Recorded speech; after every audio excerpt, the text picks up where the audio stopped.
Bonjour à tous et félicitations. Si vous êtes en vie, un nouveau journal de vlog et je démarre immédiatement par les choses vues récemment. C'est fou ce que je parviens à parler vite, c'est magnifique. Mission Impossible de Final Reckoning avec Tom Cruise. Le dernier volet censément en tout cas, que je ne suis pas allé voir en salle. Hein. Je crois que c'est la première fois qu'il y a un Mission Impossible que je ne vais pas voir en salle.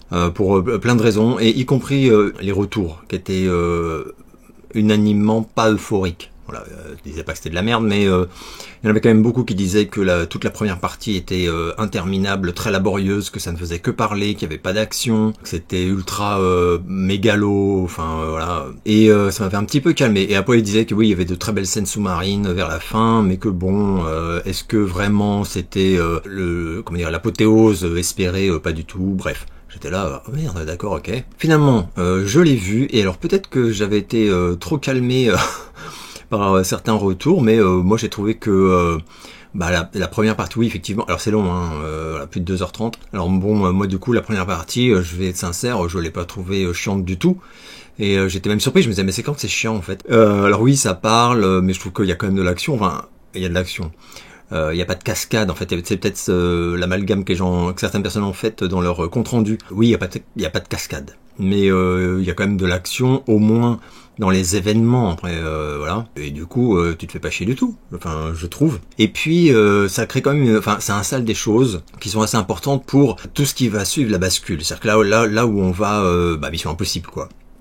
Donc le côté urgence, compte à rebours, voilà quoi, il faut faire vite, et j'ai trouvé ça excellent. Donc très belle surprise.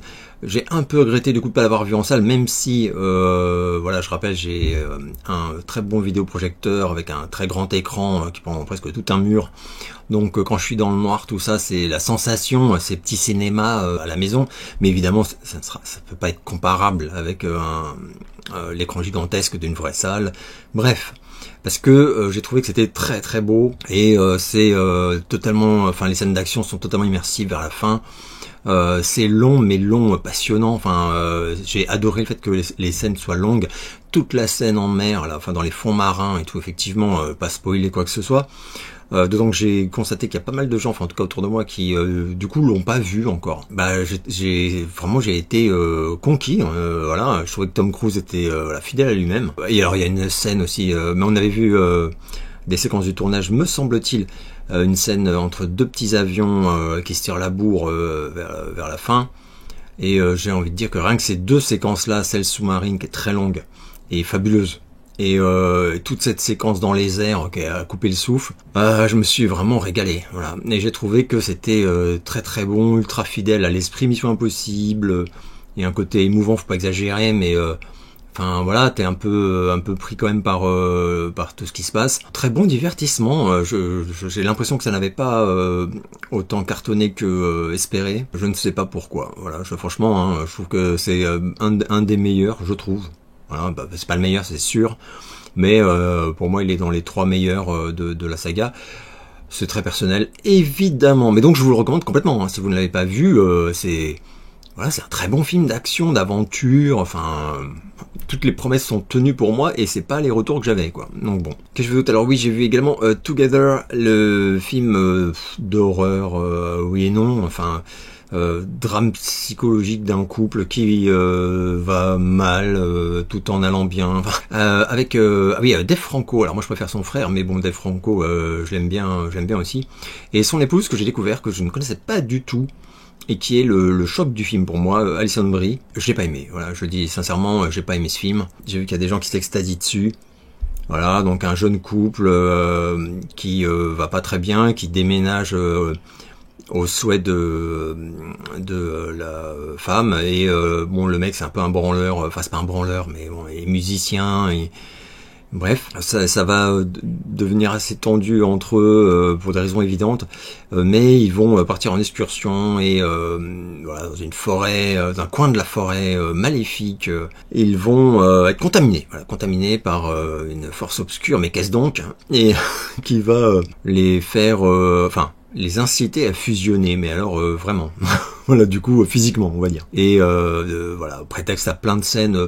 Alors j'ai vu que le film se vend sur le body horror et tout, parce que c'est tellement tendance, En réalité, c'est assez déceptif. Enfin, si vous vous attendez à des scènes de ouf en niveau, niveau body horror, vous allez être très déçu. Mais bon, c'est assez cru par moments. J'ai surtout trouvé ça con, hein, je sais pas vraiment. Hein. Alors, il y a des retours de gens qui ont estimé que c'était bouleversant, écriture ultra subtile. Mais what the fuck? Ok. Moi j'ai pas trouvé du tout, je trouvais que c'était tout l'inverse quoi, vraiment c'est énorme et vers la fin c'est ridicule. Voilà, ridicule, pour moi hein, évidemment. Donc le dénouement, une histoire de secte, enfin je vous laisse, de culte, bon, tellement original. Et puis il y a des décisions qui sont prises en fait par les deux protagonistes de notre aventure, qui sont de mon point de vue grotesques. Voilà, et surtout très mal développées, très mal écrites. Espèce de truc du genre non mais je vais me sacrifier, non mais toi d'abord je n'en ferai rien. C'est pas possible, enfin pour moi ça m'a fait rire, enfin c'est très très mauvais. Et une scène burlesque finale, voilà, graphiquement ridicule, ouais, je vous le dis, hein. Mais tellement tendance, ça m'a rappelé la fin de Men, un truc que j'avais trouvé complètement à chier là. Voilà. C'est pas bon, hein, pour moi c'est vraiment pas bon. Hein. Et la scène finale, c'est vraiment les quelques secondes avant le générique de fin, qui sont censés te faire te dire ah la vache mon Dieu, etc. Bref. La grosse déception, je me doutais que j'allais pas accrocher, hein, mais je pensais pas que je trouverais ça vraiment. Celui-là par exemple, j'ai vraiment trouvé que pour moi c'est mauvais. Voilà, à l'inverse de Évanoui où ça m'a pas plu, mais je peux dire que c'est mauvais. Là, je le dis, pour moi, c'est mauvais. Alors, dans un genre très différent, tout comme le Murder Club du jeudi. Le Murder Club du jeudi, c'est mauvais? Bah mince, putain, avec le titre, ça avait l'air génial. Bon. Hilarant, sur Netflix, adapté d'une série de polars façon Agatha Christie avec mon idole de toujours Pierce Brosnan qui n'en finit pas de bien vieillir, et Hélène Mirren aussi, qu'on avait vu d'ailleurs tous les deux dans la série Mobland que j'avais adoré. Et d'ailleurs on a également le bad guy de Mobland qui apparaît dans le film, toute la bande en fait presque. J'espérais un truc sympatoche, divertissant, peut-être un peu drôle, et au final j'ai rien eu de tout ça. C'était nul. C'est vraiment c'était pas bon. Voilà, je sais pas, je sais même pas trop quoi développer, hein. Donc là dans une espèce de maison de retraite, il va y avoir un crime à élucider, et ils vont enquêter, mais alors on dirait un mauvais épisode de Scooby-Doo mais sans le chien quoi. Du coup tu te fais ah putain. Ouais. Alors Pierce Brosnan, je retiendrai quand même une scène extraordinaire, voilà, où il se, comment dire, c'est pas qu'il se grime, mais il se met dans un état un peu dégueulasse, pour essayer de convaincre un enquêteur de mettre sur l'enquête justement une certaine personne. Et je crois que j'avais jamais vu Pierce Brosnan comme ça. Cette scène est absolument géniale. Mais elle ne justifie pas à elle seule le visionnage du truc, d'autant que je crois que c'est hyper long. À éviter, contrairement au documentaire hallucinant sur Netflix. Numéro 1 connu, texto toxico-lycée. Quand j'avais vu le titre, je me suis dit... je sais pas. Je sais pas, est-ce que j'ai vraiment envie d'y aller? Je ne sais pas. Mais bon, texto toxico lycée, je pensais que ça allait pleurnicher sur les ados, ils s'envoient des textos pas gentils. Bon, après je me doutais bien que si on en a fait un docu Netflix, c'est que ça a été un peu plus grave que ça. Et au final, je crois que c'est un des pires trucs au sens malaisant, hein. Un des pires docus que j'ai jamais vu où, alors spoiler, il n'y a pas de décès. Voilà. Après ils te disent pas, c'est pas, je dis spoiler, mais nulle part on sous-entend qu'il va y avoir un mort, hein. Mais je vous confirme qu'il n'y a pas de mort, même si ça en est fallu peu selon moi. Vous verrez pourquoi si vous l'avez pas vu. Néanmoins, j'ai vu qu'il y a des gens qui ont critiqué ce documentaire en spoilant immédiatement qui est la personne auteur des textos toxiques. Et quand je dis toxique, c'est vraiment un euphémisme. C'est très dommage, parce que moi j'avais réussi à pas me faire spoiler. Et quand j'ai découvert durant le visionnage qui envoyait tous ces messages, j'en ai eu le souffle coupé, ça m'était rarement arrivé. Donc si vous pouvez éviter de vous faire spoiler, enfin si vous ne savez pas, vite lancez-le avant de vous faire spoiler. Quoi qu'il en soit, c'est extraordinaire au sens fascinant et terrifiant, mais vraiment terrifiant. D'autant que la personne qui est l'auteur est flippante et intervient dans le documentaire Et à la toute fin, tu te dis que clairement, elle va pas mieux. Et elle a fait des dégâts, mais enfin, franchement, j'aimerais en parler beaucoup plus longuement, mais ça exigerait que je vous spoile absolument tout. Et ce serait très dommage. En tout cas, foncez, regardez ça, numéro inconnu, texto toxique au lycée. Ce qui est très con d'ailleurs, parce que c'est pas des textos toxiques au lycée. Justement, ça limite pas du tout, mais du tout au lycée. Qu'ai-je vu d'autre? Alors, dans la série des films, vous savez que je vous en parle régulièrement, les films que je ne termine pas. Eh ouais, parce que moi je fais partie de ces youtubeurs professionnels qui ne terminent pas le visionnage d'un film, parfois. L'étage interdit, je crois que ça s'appelle The Home, en anglais, par le réal de La Purge. Et bah là, pour ce qui est de Purge, au début, je trouvais pas ça nul. Donc on va suivre un jeune garçon à la dérive, voilà, qui est un peu paumé, notamment suite au décès de son grand frère. Enfin, c'est pas vraiment du spoil parce que c'est dès le début du film. Bref, il commet des petits délits, des dégradations, des trucs comme ça. Et son avocat va lui faire une proposition pour éviter une peine de prison, donc de quelques mois. Il devrait aller dans une maison de retraite, être homme de ménage. Alors, comme vous vous en doutez, c'était le rêve de sa vie. Non, voilà, donc il veut absolument pas y aller, mais bon, vu que c'est ça au lato, il finit par accepter. Il arrive et au début, il va sympathiser un petit peu avec certaines personnes âgées. Mais dans le personnel, le comportement, c'est bizarre, ça pue, voilà, c'est très étrange. Et on lui explique, et c'est là que je commençais à avoir des craintes, on lui explique quand il arrive que il faudra qu'il nettoie tout, qu'il aille partout, etc. Sauf au dernier étage. Ouais, c'est flippant, hein, c'est flippant, ouais. Et à votre avis, est-ce qu'il va aller au dernier étage? Eh ben non. Non, il obéit aux ordres, il y va pas, tout se passe très bien, il rentre chez lui, et voilà. Non, évidemment, il va y aller, et là, c'est un peu ridicule, et très mal écrit, surtout. C'est très mal écrit. Et là, on a des petites scènes de body horror, des gros plans dégueulasses pour te faire vomir ton goûter. Sauf que bon, c'est vraiment, c'est nul. Enfin voilà, je trouvais que c'était nul. Alors je suis pas le seul, hein, visiblement. C'était nul au point que je l'arrête, vraiment. Donc j'ai regardé 1 heure. Ouais, peut-être, non, 1 heure. Et j'ai arrêté parce que je voyais très bien ce que ça allait devenir. Enfin, c'est très pas bon et très fainéant. Tout à fait le genre de film de fainéant. Au niveau de l'écriture, je veux dire. Hein. La réal, c'est fainéant aussi, en fait.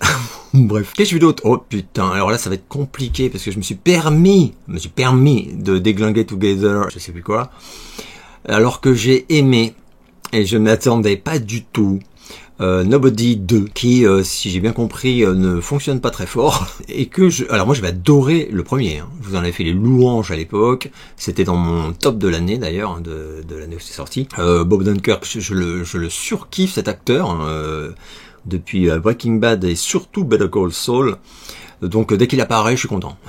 On va se mentir, hein. Mais je voyais comme les retours sur Nobody 2 qui étaient globalement pas bon, hein, voilà, qui parlait comme d'un ratage, si ce n'est un naufrage. Je m'étais dit, bah merde, bon. J'ai lancé très frileux. Alors, il y a un casting de ouf quand même, hein, je précise. J'ai noté pour pas oublier Connie Nelson, Colin Hanks, que j'adore, qui a eu un vrai rôle de bâtard d'ailleurs, et Christopher Lloyd, voilà, qu'on voit très peu, ça fait toujours plaisir. Toujours l'impression qu'il va se mettre à dire Morty, il faut absolument... Bon, bref. Oui, je disais, au bout de 10 minutes, j'ai compris que c'était pas la peine d'espérer une suite dans le ton de Nobody.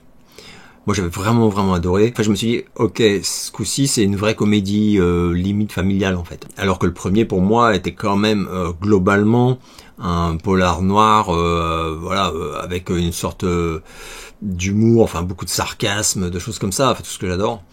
Là, je me suis fait la remarque, je me suis dit, je sens qu'on va être plus proche d'un Chevy Chase façon Bonjour les vacances, hein, pour les plus vieux qu'on connu, ou les jeunes qui auraient vu, que d'un John Wick, ou je ne sais quoi que ce soit. Là, John Wick, vous oubliez, hein, ça n'a plus aucun rapport. Hein. Par contre, beaucoup de blagues qui rappellent les comédies, voilà, comme les National Lampoons période Chevy Chase. Bah, si vous me connaissez, vous savez que moi j'adore. À ma grande surprise, j'ai beaucoup apprécié, mais parce que voilà, j'avais compris le ton que prenait le film, et je disais, ok, tu veux aller par là, bah, allons-y, quoi. Et j'ai trouvé que c'était très réussi, très bien écrit, très drôle. Moi, j'ai beaucoup ri, voilà, j'ai honte, hein, mais j'ai beaucoup ri, enfin non, je pas honte. Et je trouvais que c'était bien. Je trouvais que c'était bien, mais c'est pas... Voilà, c'est pas un chef-d'œuvre, hein. Mais non, je mentirais si je dis que j'ai trouvé le film mauvais. Et d'ailleurs, je l'ai regardé jusqu'au bout sans déplaisir, quoi. Donc voilà. Donc c'est alors une reco, oui et non. Hein. Il faut savoir, comme je dis régulièrement, ce que vous allez voir. Si vous vous attendez au prolongement vraiment de la tonalité de Nobody, vous allez être très déçu. Et moi, vraiment, pendant les 10 premières minutes, je me suis dit, mais où suis-je? Sauf que, voilà, très très vite pour moi, en fait, le message, enfin, le ton du film est tellement assumé que si t'as pas compris au bout de 20 minutes que t'es devant une full comédie, bon, il y a un problème, quoi. C'était très bien, voilà. Nobody 2, je valide. Qu'est-ce que je vais d'autre? J'ai vu également, y a-t-il un flic pour sauver le monde? Voilà, le reboot remake des As, là. Y a-t-il un flic dans l'avion pour sauver la reine? Je ne sais plus, enfin, il y en a eu 1 milliard que j'ai tous vus et qui sont quand même globalement tous hilarants. Enfin, en tout cas, c'est mon humour, donc ça me fait rire. Puis Top Secret, bah, tout ça, quoi, évidemment. Liam Neeson, j'avais vu la bande-annonce et je l'avais dit d'ailleurs en live, j'avais très peur. C'était même au-delà d'avoir très peur, j'étais sûr que ça allait être à chier. Parce que quand j'ai vu la bande-annonce, ça m'a pas fait rire. Alors déjà, donc ça c'est pas très bon signe. J'ai trouvé que c'était vraiment médiocre, les vannes, y compris visuels. Donc c'est des codes propres à cette saga et donc il y a beaucoup de gags visuels, beaucoup de gags aussi de voilà des répliques, des trucs comme ça, enfin de toutes sortes quoi. Mais ouais, après avoir vu le trailer, je m'étais dit ça va être de la merde. Et c'était plié. Donc je l'ai lancé en me disant je pressens que je vais l'arrêter au bout d'un quart d'heure, mais c'est pas grave, je lui aurais donné sa chance. Résultat, mais alors là, voilà, on va pas être nombreux, je pense, à avoir ce compte rendu. Au bout d'un quart d'heure, j'avais déjà chialé de rire au moins 4 fois, et ça a été comme ça pratiquement jusqu'à la fin du film. Donc parce que bon, ces films-là, c'est des successions d'idées de vannes, mais vraiment. Donc t'as une vanne toutes les 2 minutes, grand max, plutôt toutes les minutes, j'ai l'impression. Ça n'arrête pas, ça n'arrête absolument pas. Et je précise quand même, hein, il y en a plein dans le film qui m'ont pas fait rire. J'ai trouvé vraiment, putain, non, bref. Mais il y en a beaucoup, mais beaucoup, où j'ai explosé de rire. Donc voilà, il faut assumer. Hein, enfin, voilà. Donc au final, je l'ai regardé jusqu'au bout. Et j'ai beaucoup rigolé. Voilà, du coup, alors, je le reverrai jamais. Il y a des trucs quand même pas fifou. Pamela Anderson, je sais plus où j'avais dit que c'était vraiment pas une grande actrice. Ah bah oui, dans le film pseudo-dramatique, enfin pas pseudo, dramatique, sur la vieille danseuse là, à Vegas, j'ai oublié le nom. The Last Showgirl, un truc comme ça, je sais plus comment ça s'appelle. Enfin bref, peu importe. Où j'avais dit que voilà, elle a pas le niveau, elle n'y arrive pas. Enfin voilà. Elle fait de son mieux, hein, mais pour moi elle est pas bonne quoi. Bah là, même en humour comme ça, non, c'est pas. Je trouve qu'elle est pas géniale. Elle vraiment, je l'ai pas trouvé drôle. Par exemple, pratiquement à aucun moment, il y a une scène où elle chante toute une chanson qui est censée être très drôle. Et sur le papier, ça devait être hilarant. Mais je trouve qu'elle le fait d'une façon, je sais pas, c'est non. Bref. C'est la vie, c'est comme ça. Au final, donc, je le recommanderais à ceux qui ont kiffé la saga avec Leslie Nielsen, hein, même si on en est très loin. Alors, parce que moi, Nielsen, il me faisait chialer de rire dès qu'il apparaissait à l'écran. Hein. Il disait bonjour et c'était mort. Bon là, Liam Neeson, pas du tout, mais je dois dire qu'il est très drôle. Et je lui connaissais pas ce truc-là, quoi. Je pensais pas qu'il me ferait rire. Et en réalité, il me fait rire. Mais c'est même un très rare cas où je trouve que c'est les pires vannes qui ont été mises dans la bande-annonce. Plutôt une bonne nouvelle pour ceux qui ont vu la bande-annonce, du coup, mais pas le film. Vraiment, je suis catégorique. Les meilleures vannes, vous les avez pas vues. Enfin, si vous avez pas vu le film, vous les avez pas vues.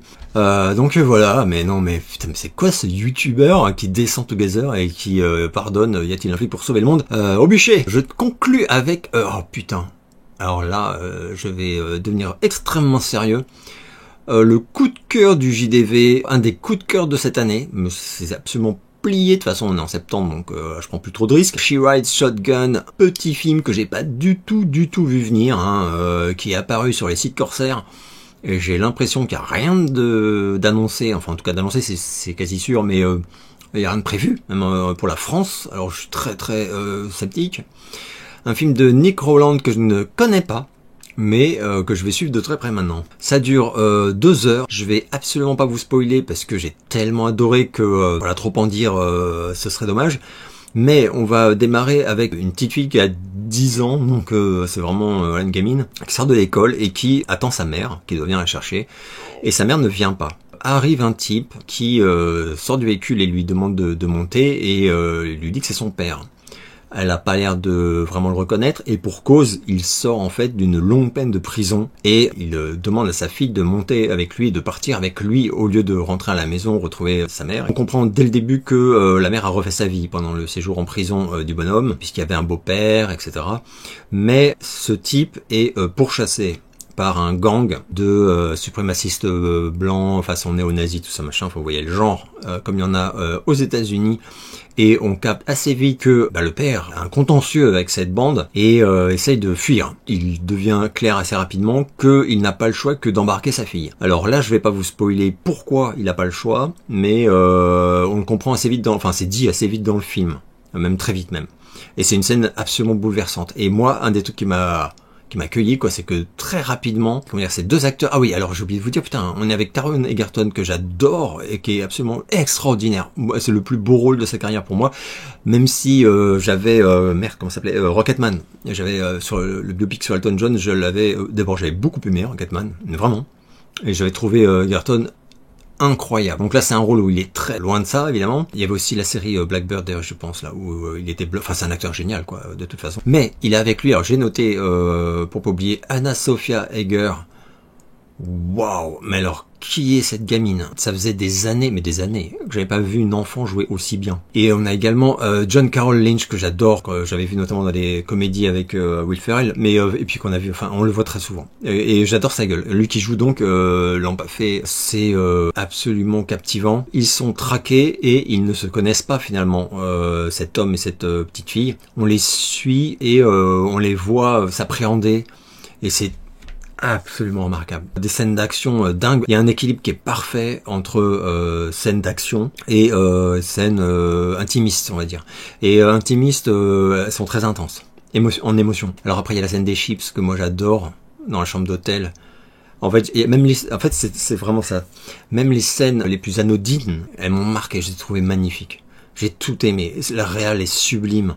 Et il y a une séquence de braquage de station-service avec course-poursuite qui est très longue, avec une magnifique chanson, et c'est envoûtant. T'as l'impression que tu glisses dans un rêve cauchemar extraordinaire. La complicité qui se développe, mais c'est une complicité très particulière et très fragile. Enfin, c'est très beau, la relation entre ce père et sa fille. C'est pas net du tout. En fait, tous les pièges ont été évités. Chef-d'œuvre pour moi, vraiment. Hein. J'ai vu que les critiques sont pas si extraordinaires. Alors, comment dire, il y a des médias qui ont vraiment adoré, mais quand on regarde les moyennes sur les réseaux, sur les sites de moyenne, alors bref, hein, ça reste une œuvre artistique, hein, ça peut pas plaire à tout le monde. Mais pour moi, je le répète, c'est il va être dans mon top 3-4 de l'année, ce film. She Rides Shotgun, je vais me le procurer dès qu'il sort en physique. Je ne sais pas comment il y a des bouses infâmes qui sortent chaque semaine, hein, qui sont rachetés, enfin des trucs américains, je veux dire, hein, des petits films américains mais pourris, qui sortent en salle avec des affiches et tout. Et là, She Rides Shotgun, il se passe rien. Hein. Et puis, après, ça va être trop tard, de toute façon. Je sais plus qui m'avait dit, ouais Alex, tu gueules, mais tu vois finalement il sort, je sais plus quel film. Et je lui réponds, mec, c'était il y a 7 mois. Le film il sort 7 mois plus tard, en salle en France. Mais qui a pris cette décision? C'est un abruti fini. Enfin, genre quand ça fait 7 mois que le film est sur les réseaux et qu'il est sorti en salle aux États-Unis et que tu es en France, le smart move c'est de le sortir en physique, de faire un très beau Blu-ray ou je sais pas quoi. C'est pas de dire que je vais le sortir en salle de cinéma. Merde.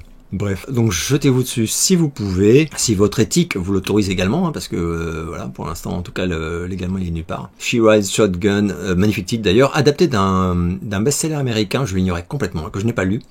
Et le scénar a été coécrit, par le romancier, mais en cours d'écriture, il s'est désisté. En fait, il s'est retiré du projet. Alors pas parce qu'il était en conflit, mais parce qu'il voulait laisser en fait le réal s'approprier le récit. Donc voilà, il a donné une interview d'ailleurs très intéressante récemment, l'écrivain, en expliquant que en faisant ça, il s'autorisait à être surpris en voyant le film, et que c'est ce qui s'est passé. Donc il dit voilà, il y a des scènes qui sont assez différentes de mon roman et où j'ai beaucoup aimé. Mais c'est très différent dans mon livre, et il y a beaucoup de choses qui sont ultra fidèles, enfin c'est-à-dire qu'il n'y a aucune différence par rapport à ce que j'ai écrit, et surtout il y a même des scènes où il dit c'est exactement ce que je m'imaginais visuellement quand j'ai écrit cette scène. Et ça, je trouve ça super beau. Notamment la scène dans la semi-église. Vous verrez immédiatement, quand je fais référence, si vous avez vu le film, scènes bouleversantes, mais il y en a tellement des scènes bouleversantes, mais c'est bouleversant, intelligent, je sais pas comment dire. Et alors, je parle beaucoup de tout ça, mais il y a, voilà, une fois de plus, il y a beaucoup d'action, et l'action, enfin, c'est parfait, c'est absolument parfait. Donc voilà, et j'ai terminé sur les choses vues récemment, donc je vais enchaîner avec les questions. Mais avant de passer aux questions, je vais non pas vous parler des achats récents, puisque une fois de plus, il n'y a rien du tout. Alors le très gros achat récent, enfin le très gros achat, pardon, pas récent du coup, le très gros achat a été fait. Là, je vous en parlais il y a quelques semaines, hein, voilà, et vous avez été d'ailleurs plusieurs à me faire des dons spécifiques, en me précisant c'est pour participer à le gros cadeau que tu te fais, enfin le gros achat que tu te fais. Tout que je vous avais dit, ça va pas plaire à tout le monde, ça va pas fasciner tout le monde, mais j'en rêve depuis que j'ai 13 ans, donc ça fait longtemps. Et pour moi c'est énorme. Ça va être un truc, une pièce de ma collection entre guillemets, très très riche en émotions. Donc en tout cas bref, merci infiniment à vous, hein, vous êtes vraiment incroyables. Et là ça y est, j'ai eu un mot, il y a eu beaucoup de retard, hein. Je devais normalement récupérer la chose mi-juillet. Même début juillet, pardon, je suis con. Et finalement, ils ont eu livraison de la très faible quantité d'articles là. Donc en fait ça part lundi. Voilà, donc je devrais recevoir dans la semaine prochaine. Évidemment, je vous montrerai tout ça. Mais j'ai reçu un cadeau, voilà, donc c'est pas un achat récent, c'est un cadeau récent de Stéphane Mialet. Tu crois qu'il est au repos, etc., qu'il t'a oublié, machin, et à un moment, tu reçois un colis, tu l'ouvres, et dedans, qu'est-ce qu'il y a? Un cadeau de Stéphane Mialet. Et le cadeau, je vous le donne en mille, et je vous le montre d'ailleurs, c'est un t-shirt Michel Sardou qui te dit très aimablement d'aller te faire foutre. Il est magnifique. Merci mon Stéphane Mialet, tu es vraiment le boss des boss. Donc voilà, c'est mon premier t-shirt Sardou, mais alors, mais quel t-shirt quoi. Incroyable. J'adore cette photo. Et en plus ce qui est drôle, c'est que cette photo, je l'aime tellement, mais c'est là où c'est dingue, parce que Stéphane il est pas du tout au courant de ça. Mais j'ai un dossier évidemment, enfin j'ai des dossiers avec des photos et des archives, des dossiers, des trucs comme ça sur tous les artistes que j'aime beaucoup, etc. Mais depuis toujours quoi. Et j'ai un dossier Sardou bien sûr. Et il y a cette photo. Il y a cette photo que j'adore. Voilà, parce que c'est tellement le Sardou que j'ai kiffé quand j'étais gosse. Bref. Je vais m'arrêter là et j'enchaîne avec les questions. J'ai le sentiment qu'il y a de plus en plus de publicité sur tes vidéos. Toutes les 4 minutes, je dirais, c'est très chiant. Mais tant mieux si ça te fait des millions de dollars sur ton compte. Je sais pas. Alors ce qui est fou, c'est que ouais, toutes les 4 minutes, c'est relou. Tu es le seul à me faire cette remarque. C'est bizarre parce que pourquoi personne m'en parle? Je pense que peut-être tout le monde a AdGuard et que toi tu es le seul à ne pas l'avoir installé. Alors c'est gratuit et si tu l'installes, tu n'auras plus de publicité sur YouTube. Voilà. Donc ce serait ma reco. Après, moi je mets ça en fait, c'est pas que je veux m'enrichir parce qu'évidemment vous douterez bien que ça ne rapporte strictement que dalle. C'est juste que si tu ne le fais pas, tu es moins visible. Donc déjà que je suis invisible, si en plus je démonétise mes vidéos, YouTube, ça ne l'intéresse plus en fait en tant que petit robot profiteur. Il se dit il y a plus de sous à ramasser éventuellement, du coup je le mets pas du tout en avant. Donc voilà. Et d'ailleurs les premières années je ne monétisais rien du tout, aucune vidéo. Et voilà, c'était pendant 3 ans j'étais à 500 abonnés, non je déconne. Mais en fait c'est autour de moi, en fait on m'a expliqué, puis après on m'avait envoyé des tutos carrément pour me dire que c'était pas mytho quoi. On m'a expliqué voilà que en fait YouTube incite en fait ceux qui postent du contenu à appliquer leur politique de comment on appelle ça, de monétisation, enfin voilà quoi, pour que YouTube s'enrichisse, puisque c'est YouTube comme qui s'enrichit surtout, c'est pas vraiment toi. Enfin, sauf si t'es un immense youtubeur, évidemment. Donc voilà, donc je suis vraiment désolé, mais je peux pas faire grand chose, parce que si je démonétise, par exemple, mes vidéos pour que tu n'aies plus de publicité, elles seront encore moins visibles. C'est-à-dire que même des gens abonnés, apparemment, ne seront même plus prévenus. Enfin, c'est vraiment des bâtards. Mais alors, par contre, ouais, AdGuard, il y a plein de petits logiciels gratuits. Ça prend 2 secondes, hein. Tu les télécharges, ça s'installe sur Chrome, enfin, ça dépend ou Firefox, peu importe. Ça te bloque, en fait. Donc, sur YouTube, tu peux regarder toutes les vidéos que tu veux, et tu n'auras plus aucune coupure. Ne me remercie pas. Pourrais-tu nous raconter dans une vidéo à part peut-être la fois où tu t'es perdu dans la forêt, s'il y a matière à raconter? Je crois me souvenir que tu avais évoqué ça une fois. Alors il n'y a pas matière à faire une vidéo à part, je pense, parce qu'il y en aurait pour un quart d'heure, je vais pas faire une vidéo d'un quart d'heure. Et puis c'est rien passé, pour nous c'était spectaculaire, mais je suis pas sûr que à raconter ça le soit. Mais oui, c'était avec mon pote Tony quand on avait 14 ans, je pense. Où un été, on décide on était tout seul à la maison parce que mon père et ma belle-mère étaient partis en vacances et on avait décidé, donc on était à la première maison de Meudon, ceux qui ont vu ma vidéo sur le paranormal comprendront, qui était vraiment à à 100 mètres de la bordure en fait de la forêt de Meudon, qui est gigantesque et qui est vraiment une forêt. Enfin, voilà, il y a des zones c'est entre la forêt et la jungle, quoi. Mais sinon il y a des parcours, enfin des petits chemins, c'est super joli. On décide parce que c'est une super idée d'aller en fait le soir se faire une randonnée dans la forêt, mais la forêt sauvage, tu vois, enfin de pas suivre les chemins, de rentrer dans le fond de la forêt et se prendre des trucs genre des gâteaux, des lampes de poche. Je sais plus si on avait prévu d'y passer la nuit, je ne crois pas, mais on avait prévu par contre voilà d'y aller de nuit, ça c'est sûr. Pour se faire un peu peur, le frisson, l'aventure. Donc on part, je sais plus, tomber de la nuit j'imagine. Donc assez tard, parce que c'est en été. Donc ça je me souviens que c'était... Et tout se passe bien, se passe bien pendant un certain temps. Et à un moment donné, donc de longues heures plus tard, hein, on est fatigué, on a bien rigolé, on a tout bouffé, on a soif, on a envie de rentrer. On veut rentrer, se mater des films, je sais pas quoi, et on est persuadé que ça va être l'affaire de 10 minutes. Voilà, sauf que on est perdu.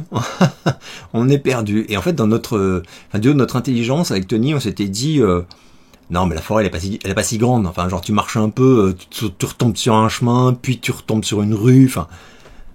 Mais qu'est-ce que t'as cru, quoi? Alors je rappelle, c'était bien avant les portables, bien avant le GPS, bien avant tout ça, donc on est parti avec nos couilles et nos gâteaux, hein, c'est tout. Bref, je crois même pas qu'on avait de boussole. De toute façon, une boussole sur le nord est par là. Ah bah. Donc on a erré, pas vraiment. On cherchait. Au début, on était très motivés. Je me souviens, on marchait super vite. Bon allez, courage, allez. Et en plus, dans la nuit noire, même quand t'as une lampe de poche, quoi. On n'arrêtait pas de se prendre des branches, de tomber, à un moment on avait mal, on saignait, enfin c'était n'importe quoi. Et on entendait des bruits super chelous.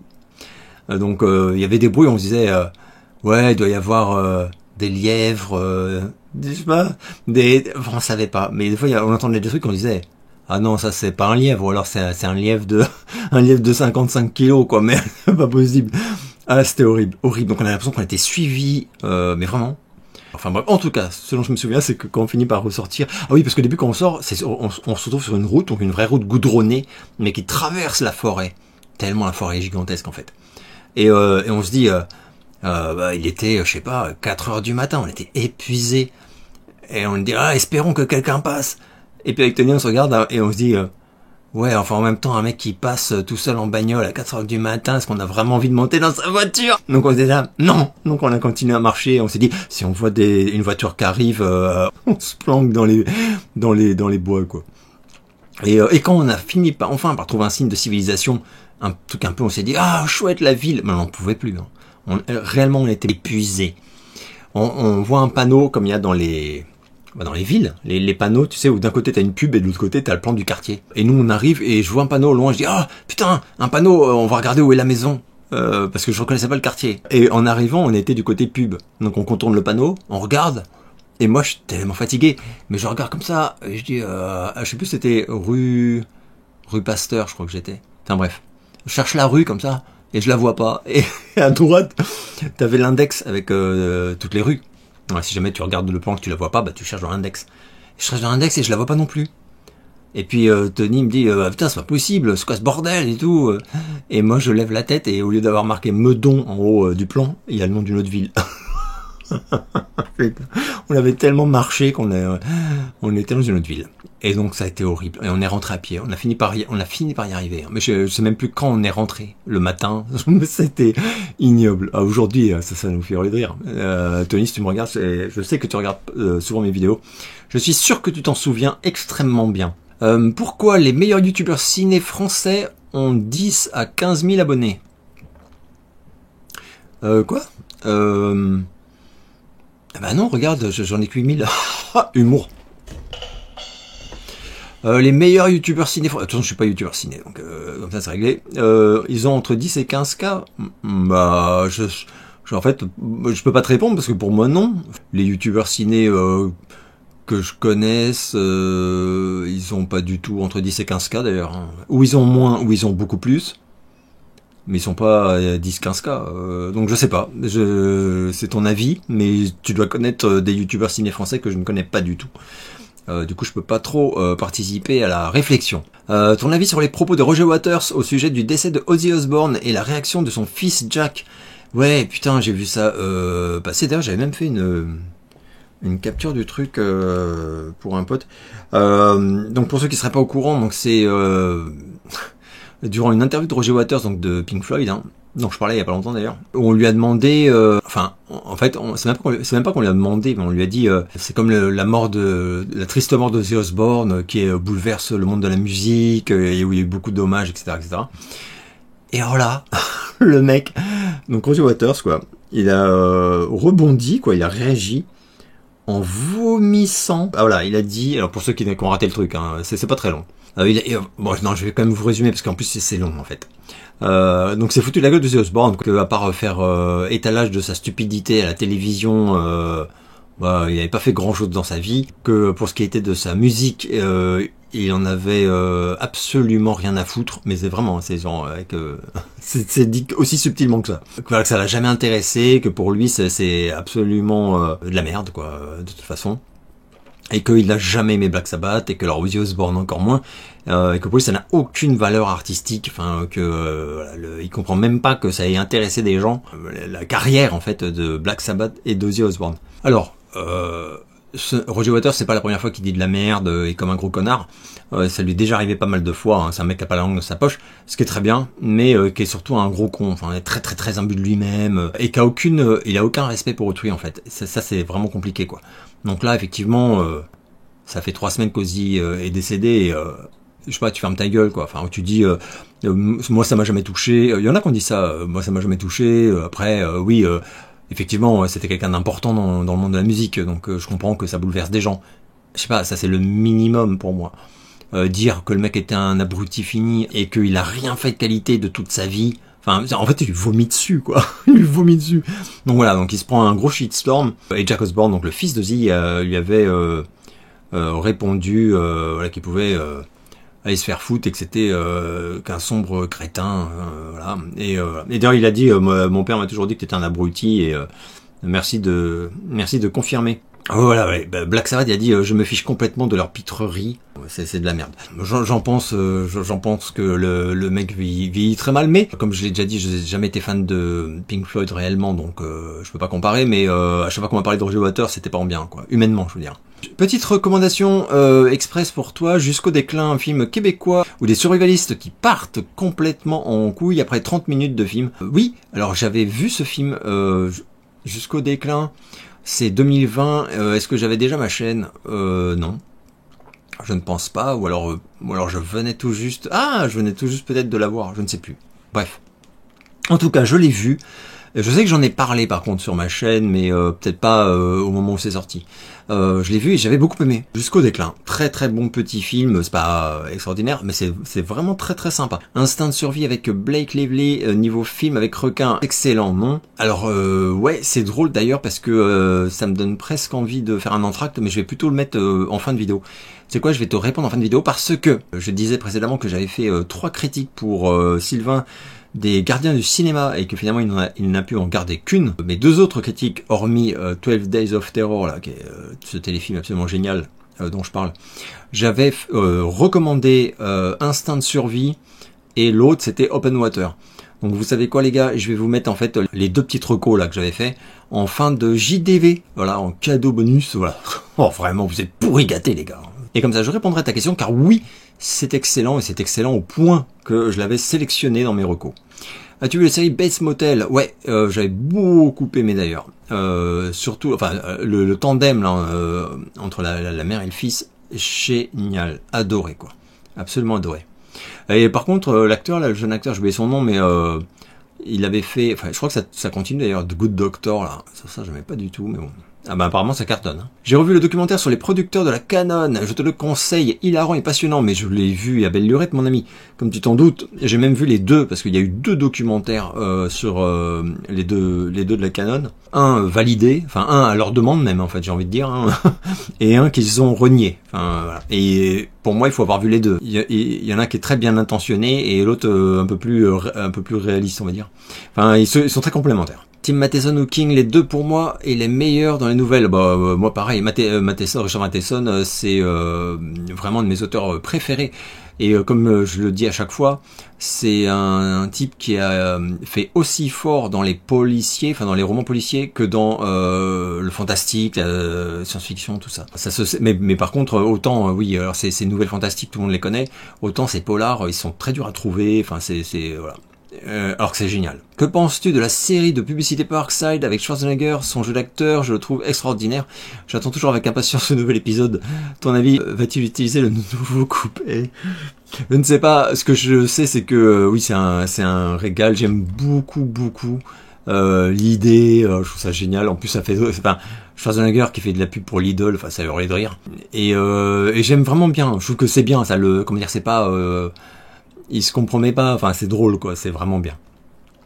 Savais-tu que Charlie Hunnam va jouer le rôle de Ed Gein? Ah oui, le tueur en série qui a inspiré Pascal tronçonneuse et psycho dans la saison 3 de Monster de Netflix. Perso, je suis assez hypé par cette suite. Oui, alors tu sais que moi j'ai tellement adoré Monster sur les frères Menendez, qui était d'ailleurs, je crois, l'œuvre que j'ai le plus appréciée l'année dernière, enfin, ou c'était l'année d'avant, je sais plus. Enfin, l'année de sa sortie, c'est-à-dire que l'année de sa sortie, quand j'ai fait mon top bilan en décembre, j'ai dit l'œuvre qui m'a le plus séduit cette année, c'est pas un film en salle, c'est cette mini-série sur les frères Menendez. Je trouvais encore supérieur en fait à la saison 1 et même si le sujet est différent, parce qu'à chaque fois donc c'est le cas d'un véritable tueur en série, même si là ils étaient deux évidemment. Et du coup je suis en fait les news quoi, donc je savais dès le début, enfin dès que ça a été annoncé quoi qu'il y avait qu'ils avaient choisi le cas Ed Gein pour la saison 3. Et puis là, c'est vrai que ça fait une semaine ou deux là qu'on commence à avoir des visuels, des trucs et tout. Enfin, ça approche quoi. Et je suis hypé de ouf. Mais je suis hypé parce que je sais que ça va être d'une qualité dingue. Voilà, si c'est pas bien, je vais pas m'en remettre. Je te conseille 1000 fois L'Âge de Cristal plutôt que Cosmos 1999. Alors L'Âge de Cristal, ça par contre je l'ai vu.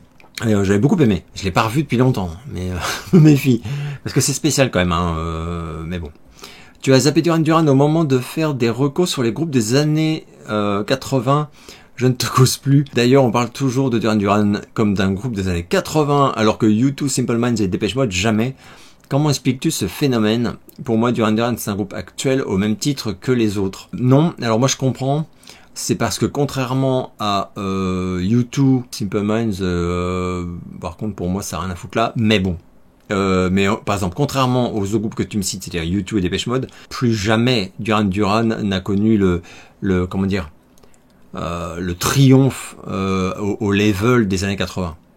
Alors que Depeche Mode si, et U2 aussi. Dans les années 90 notamment, Duran Duran c'était vraiment très très compliqué. Et alors que Depeche Mode atteignait des sommets encore supérieurs à ce qu'ils avaient atteint dans les années 80. Et U2, pareil. Alors, ça justifie pas complètement, hein, c'est vrai que c'est très con. Moi, ce que je regrette, c'est que Duran Duran, par contre, c'est un groupe qui a sorti beaucoup d'albums, évidemment, depuis les années 80. Et que à part quelques gros tubes de la fin des années 90, tu vois, Ordinary World, tout ça, il y a pas eu de gros trucs. Mais oui, pour moi c'est un groupe à l'heure actuelle. Les mecs sont vraiment très vieux, quoi. Donc non, je peux pas dire ça. Enfin, tu vois, un groupe actuel, c'est Ghost, c'est. Après les groupes, il y en a plus beaucoup, je trouve, des groupes. On a surtout des artistes solo maintenant, féminins comme masculins. C'est super étonnant d'ailleurs. Parce que quand je réfléchis, quand je regarde, même quand tu regardes les tops, tout ça, là, les charts actuels, les nanas, elles sont toutes en solo, donc il n'y a pas de groupe avec une chanteuse, que ce soit Lady Gaga, Sabrina Carpenter, Taylor Swift. Il y a quand même beaucoup de chanteuses. Et les mecs, c'est des mecs en solo aussi, je trouve. Bref, as-tu aimé le successeur de Xavier Legrand? Non, je n'ai pas vu, donc du coup je peux pas dire si j'ai aimé, mais par contre je me le suis noté. Y a-t-il des livres qui comptent tellement pour toi que tu éprouves le besoin de les relire régulièrement? Ouais, mais le besoin, l'envie, on va dire. Il y en a quand même pas des masses non plus. Hein. Un livre que je relis régulièrement, mais régulièrement ça veut pas dire tous les ans, hein. Ça peut être tous les 5 ans. C'est les Mémoires de Lassner. Voilà. Sans doute un des livres que j'ai le plus relu. En roman, sans l'ombre d'un doute, c'est Moins que zéro de Bret Easton Ellis. Il y a Le démon de Selby aussi, que j'ai relu plusieurs fois. Il y a quelques Stephen King, mais très peu. Putain, un des livres que j'ai le plus relu de ma vie. Le portrait de Dorian Gray, d'Oscar Wilde. J'allais l'oublier, hein, là, putain. Mais va te cacher, quoi. Et les nouvelles, mais les nouvelles, c'est beaucoup plus facile à relire. Donc oui, il y a des nouvelles que je relis, que j'ai relues, régulièrement, je sais pas, mais que j'ai relu plusieurs fois dans ma vie. Les nouvelles de Lovecraft, les nouvelles d'Edgar Poe, Maupassant, Le meneur de loup aussi de Alexandre Dumas, des choses comme ça, que j'ai relu. Quelle serait ta prochaine destination de voyage si tu pouvais partir la semaine prochaine, et à quoi ressembleraient de super vacances pour Alex? Des super vacances pour Alex, ce seraient des vacances dans les années 80, évidemment. donc voilà. Après, sinon, je sais que j'aimerais bien aller avec ma chérie. Hein, par contre, partir tout seul, ça me brancherait pas du tout. Mais avec ma chérie, j'aimerais bien aller, j'allais dire aux États-Unis, mais aux États-Unis, vraiment l'ambiance est tellement moisie en ce moment, depuis longtemps. Hein, que je sais pas, ça va être le désenchantement, ou alors des vacances débilitantes, tu vois, parce que c'est des vacances, donc c'est pas censé, c'est juste pour me, tu vois, je sais pas comment dire, me relâcher tout, quoi. Donc moi je serais capable d'aller briser mes derniers neurones à Orlando, puis faire des trucs débiles, je ne sais pas. Après, j'ai pas de destination de rêve, tu vois, particulière. Donc je veux pas trop te dire. Est-ce que tu aimes l'œuvre de Rob Zombie au cinéma comme en musique, et dans les deux cas, quelles sont tes œuvres préférées du monsieur? Alors au cinéma, non, pas vraiment. C'est un bon réal, hein, mais sa vision d'Halloween, j'ai pas du tout aimé. Je dis pas que les films sont mauvais, mais c'est une vision d'Halloween que j'aime pas du tout, mais du tout, quoi, quand je compare. Enfin, en tout cas, avec le premier Halloween de Carpenter, que je vénère. Après, les autres trucs qu'il a fait, je les ai vus, hein, les films de Rob Zombie. Pas ça, même La maison des 1000 corps, là, je sais pas quoi, 1000 cadavres, je sais pas quoi. Bof, j'aime bien, mais sans plus. Et l'humour, le côté horrifique, humoristique de beaucoup de ces films. Alors pas les Halloween, mais ça me glisse dessus un peu. Je peux pas dire que j'adore, je suis pas ultra fan. Donc voilà, alors par contre, ce qui est sûr, c'est que je préfère le musicien, oui, ça c'est certain, parce que moi j'étais fan de ouf de White Zombie. Dont j'ai d'ailleurs encore les albums. C'est avec White Zombie en fait d'ailleurs que j'ai découvert Rob Zombie. Peu après, j'avais quand même déjà 2 albums. Le groupe a implosé et il a commencé sa carrière solo, et mon album préféré c'est Hellbilly Deluxe. D'ailleurs, attendez. Voilà, magnifique. Pour moi, il a jamais refait aussi bien que cet album. Curieux d'avoir ton retour sur The Home, l'étage interdit, qui est très nanar par moments et étonnamment bon à d'autres. Tu vois, j'ai fait mon retour. Alors étonnamment bon à d'autres. Alors, je ne sais pas. Si, en fait, il y a un truc que j'ai pas dit dans ma chronique parce que je suis vilain. Et oui, quand t'es vilain, t'es vilain. C'est que l'acteur est très bon, mais malheureusement. Ça sauve rien, quoi. Mais je dois reconnaître, je connaissais pas d'ailleurs. Mais c'est l'acteur, c'est pas le problème. L'acteur, c'est pas du tout le problème. Et c'est dommage parce que je pense que il aurait pu faire des merveilles s'il avait eu un bon scénar. Il y a un réal un peu plus ambitieux, etc., etc. Que penses-tu des médias alternatifs comme Omerta, Toxin, Idriss Aberkan, Le Cercle, Aristote? J'en pense rien parce que je connais aucun de ces médias alternatifs, et c'est là qu'on voit que je suis vraiment une vieille merde. Je n'en ai même jamais entendu parler. Ça c'est encore plus grave, quoi. Après, ils sont alternatifs, donc c'est pas censé non plus être ultra connu. Mais je ne les connais pas. Je sais même pas ce que c'est. Est-ce que c'est des sites, des youtubeurs? Je ne sais pas du tout. Pas des médias alternatifs, donc je pense que c'est pas des youtubeurs, c'est des sites internet, j'imagine. Est-ce que tu aimes bien la série The 70s Show?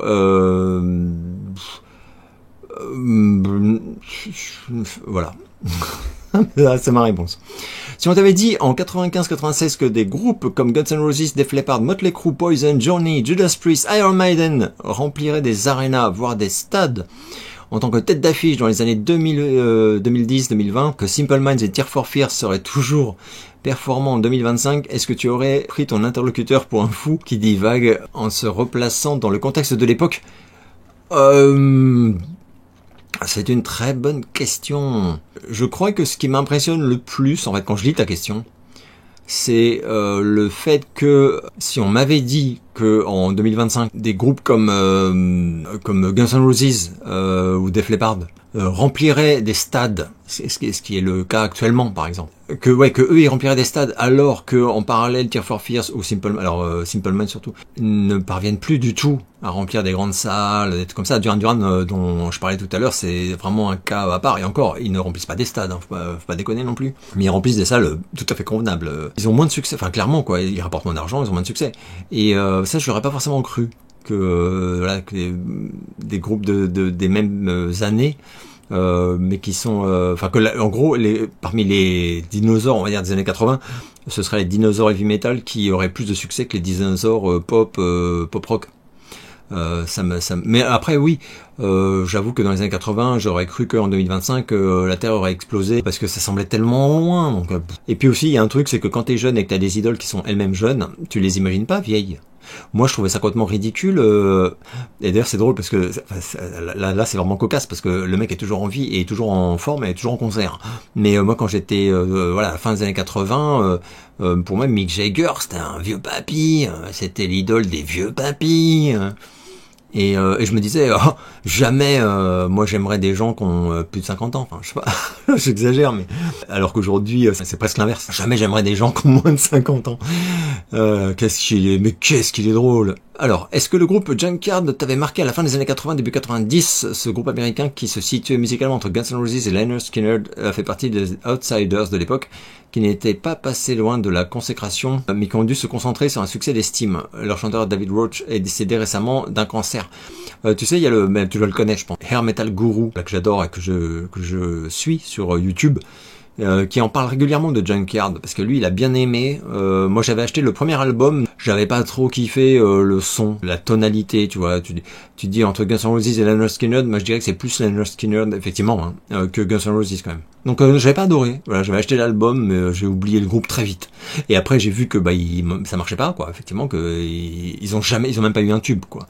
C'est là où je suis pas trop d'accord avec toi. Pour moi ils sont pas passés près de percer, ils ont jamais percé du tout quoi. Il y a même pas eu une chanson qui a cartonné. Pour moi non, ils sont passés loin de la consécration, puisqu'il y a pas eu la petite allumette qui déclenche le truc quoi. Ce qui veut pas dire que c'était pas bien évidemment. Moi j'en parlais il y a pas longtemps, tous les groupes de hard que je trouve excellents et qui ont jamais fait de tube et qui ont coulé, enfin très vite.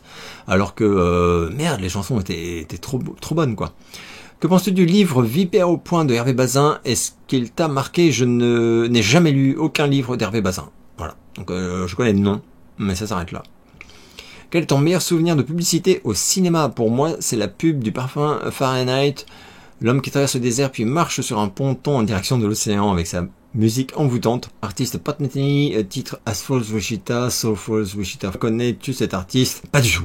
Mais pas du tout. Alors je connais sans doute la chanson, mais même le titre me dit rien. Mais si je l'entends, j'imagine que je vais reconnaître.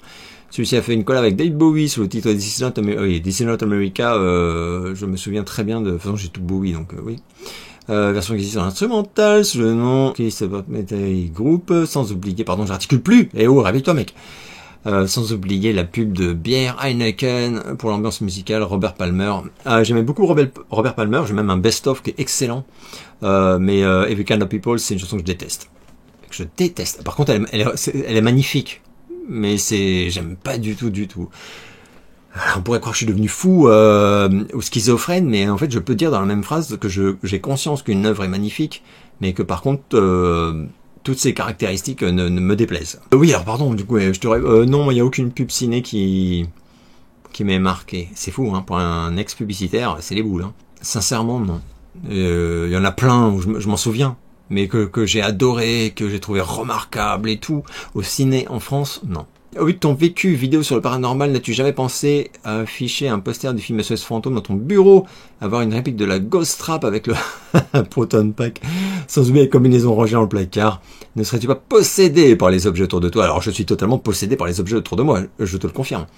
Alors j'ai le bibendum là, gigantesque SOS Fantôme, là, vous l'avez vu si vous avez regardé ma vidéo du tour du bureau. Je crois que c'est le seul élément, enfin jouet SOS Fantôme que j'ai chez moi. J'ai le vinyle d'époque, le 1 et le 2 en DVD, mais je crois que ça s'arrête à peu près là, parce que à part ça, c'est pas, je suis pas un fou non plus de cette saga quand même comique. Mes filles essayent de se faire des boucles, mais sans succès, ça ne tient pas.